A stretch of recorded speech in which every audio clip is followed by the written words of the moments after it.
High, সেই যে cute কার্ডটা বানিয়েছিলাম সেটা বানাতে গিয়ে এতগুলো কাগজ বেঁচে গেছে। কি ভাবছো ফেলে দেবো? না না বাবা, ফেলবো না, তার থেকে বরং একটু টেক্সচার আর্ট করে ফেলি। কাগজ তো আমি ভিজিয়ে দিয়েছি, কিন্তু আমি এগুলো রেখে প্রায় 2 দিন আমি ভুলেই গেছি। আর তারপরে এটা দেখে আমার তো হাত দিতেই ভালো লাগছিল না। তারপর অনেক কষ্টে নিজেকে বুঝিয়ে আমি এই টিস্যু পেপার থেকে জলগুলো বের করে নিচ্ছি। এখন অনেকেই দেখে বলবে একটা ফাটা প্লেট কেন, কারণ আমার মা এর থেকে ভালো প্লেট আমাকে দেবে। জলটা বের করে নিয়ে আমি ফেভিকল, তার সঙ্গে কিছুটা সাদা রং আর একটু লাল রং দিয়ে পুরোটা মিক্স করে নিচ্ছি। তবে বলে রাখি, এরপরে আমি আরও একটু ফেভিকল আর একটু লাল রং দিয়েছিলাম প্রপার কালারটা আনার জন্য।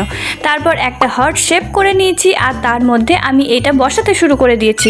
প্রথমে তো আমি একদমই বসাতে পারছিলাম না, কিন্তু পরে আমার এই জিনিসটা বেশ ভালো লাগছিল। কোনো রকম খাটুনি ছাড়াই কি সুন্দর একটা আর্ট তৈরি হচ্ছিল।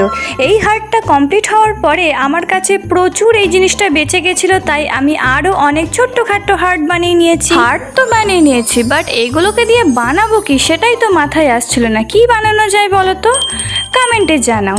তবে এগুলো দেখতে আমার এতটাই ভালো লাগছিল আর কালারটা এত সুন্দর এসেছিল কি বলবো। আজকের মতো টাটা।